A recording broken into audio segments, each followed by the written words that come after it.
Let's begin. What's up guys, this is KSHMR, and in this tutorial I'm going to show you the techniques I see get used most for vocal chops, starting with the basics and then doing one I just started using that's pretty advanced, so let's check it out. For starters, I've got a little beat for us to work with.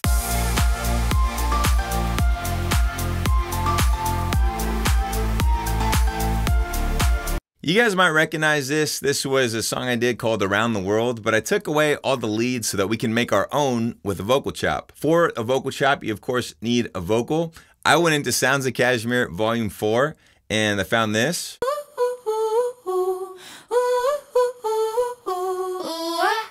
So we drag this in. It's in B minor. We're gonna wanna put it in our key, which is D minor, which I've done here. And then I'm going to consolidate it. So we take it, we put it up 3 semitones to get it to D minor. And now that it's warped to our tempo and it's in the right key, I'm just gonna hit Command J. And now we've got a new audio file that is in the right key, it's at the right tempo. And from here, we're gonna wanna chop it up into little segments. So we're gonna right click and we're going to go to Slice to New MIDI Track. And we can decide to use the transients, or we can do it based on a quarter note or an eighth note. If you do it based on transients, what you're gonna get is a sequence of little samples here, here, here, wherever Ableton detected a transient. And we can just go ahead, right click and do that. Transient. And now you essentially have what we call a step sequencer. So all these notes ranging from C to all the way up here, instead of being different notes, what they really are steps in the loop.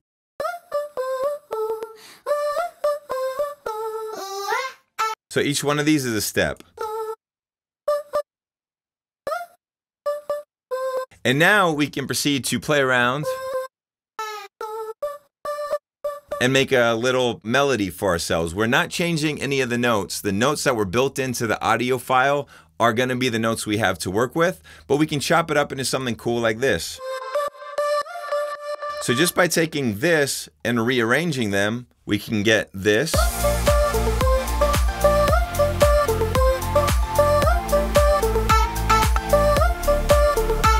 Now, if we had done that using one of the other slicing methods, you wind up with something that's a little bit more consistent, like if we did eighth notes instead or quarter notes. You get a step sequence that is completely consistent. They're all eighth notes, and the singer may be hitting, notes on the eighth notes. She may not be. I like the transient one because it's based on when she makes noise as opposed to just always slicing by an eighth note.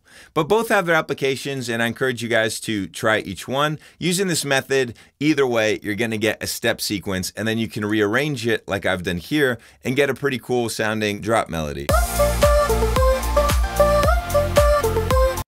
One thing to note in the effects department, when I'm doing this, I like to add a lot of effects, as you see here. The most important probably being this compressor.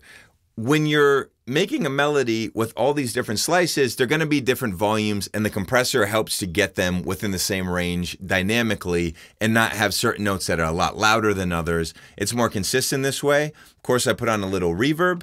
I put on a little bit of ping pong delay, and then I put it in the compressor, and by doing that, the compressor brings out a lot of the delay and the reverb when she's not doing a note. As opposed to without the compressor. The compressor, after all those effects, kind of glues it together. This is a really fun way to do vocal chops because you have all these weird things in her voice that she's saying that you can play through, find your favorite ones, and get inspired by. It's a great way to find quick inspiration. Now the next method I'm gonna show you guys, you're just gonna bring in the vocal sample and you're gonna start pitching it around, but by using auto-tune, you are going to make sure that the notes are never out of key. For this, I used this vocal sample. And I started chopping it up, started taking this one over here, not even thinking yet about the key of our song. Take this, put that over here. And I wound up with this from chopping. And the important thing about this technique is this auto-tune here. So you can see I have auto-tune put into our scale of D minor, making sure that whatever pitch fluctuations we make as we go into Ableton, we got +10 here, we got +1 here, it's always going to stay in the key of our song, and it allows us to go up and down on the notes and experiment with what sounds best.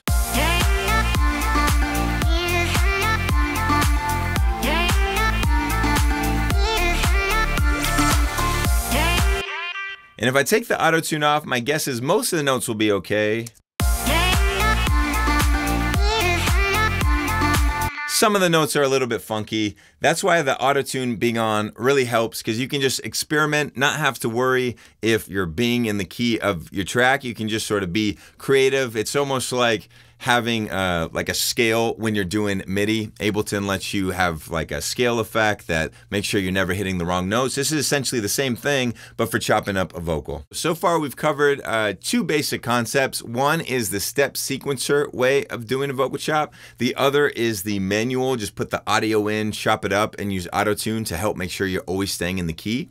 Now the next one I want to show you is my personal favorite that I've started using.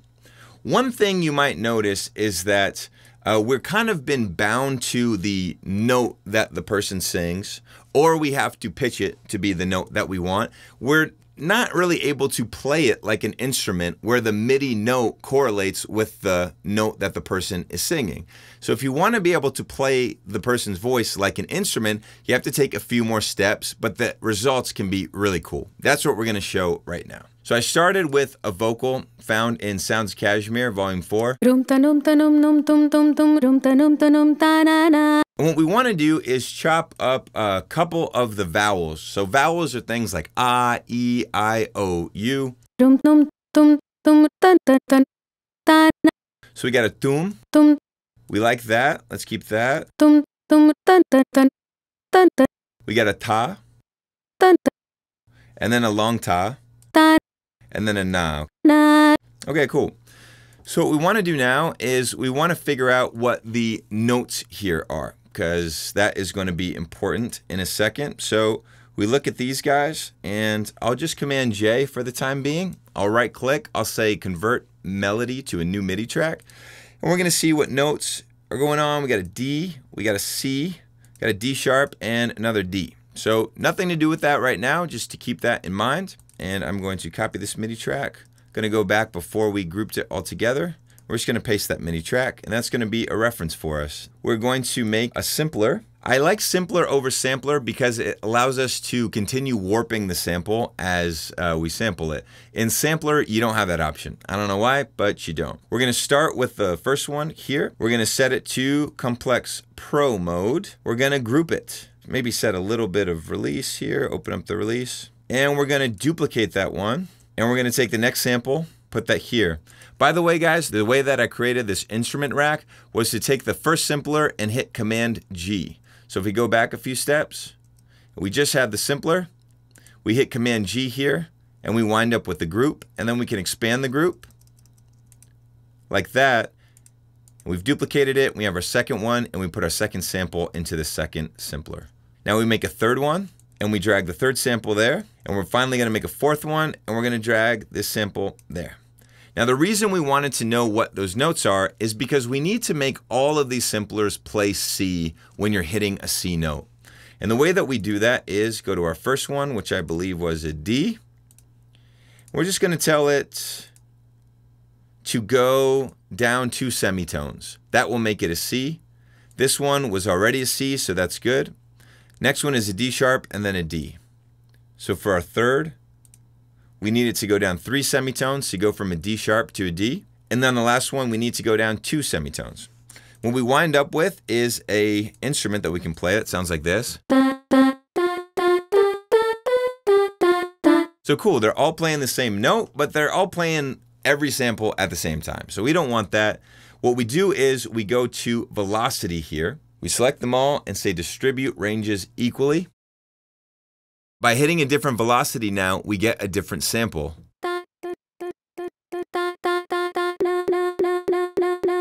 So we got the na, we got the ta, but we want to make sure that the simplers are not changing the volume based on the velocity, which is a natural thing for a sampler to do. When you hit a note softer, the note is going to come out in a softer volume. But for this, we're using the velocity to choose what sample we're hearing. So we don't want it to affect the volume at all. We set the velocity to volume to 0, and we're just going to hit right click and then copy value to siblings. And now when we look at our other samplers, they all have velocity to volume at 0%, so that's great. And if we want to touch it up a little bit, we go in here and we can make sure that we're not getting anything cut off, maybe add a little attack to this one. So now we have all our different samples, and we can start to write a melody that changes the velocity of each note to get a different sample to come out. So let's just quickly write a little melody. All right, that's the first thing that came to my head. And we can change this. I'm holding command to change the velocity.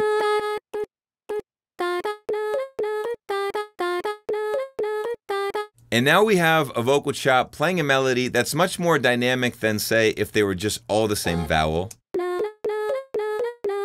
We get the option to pick the vowel for each note, which is more akin to how somebody would sing. They would have a different vowel, a different sound to each note.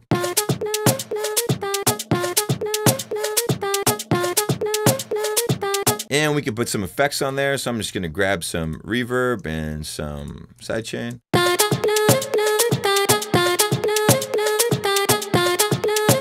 And we can see that on this one, we're just getting a little bit of a clicking. Cool. And now we have a little bit of a melody, and just to show you what it's like when I sample 8 or 9 different vowels, I was able to come up with a melody that sounded like this.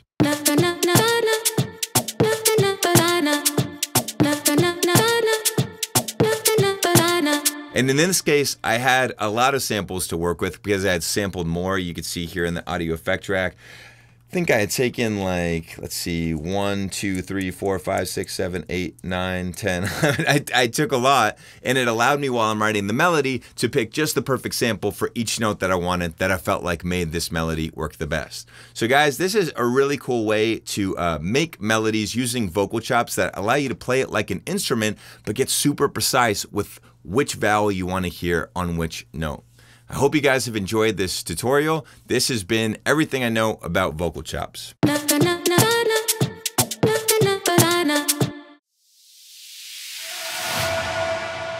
Let's begin.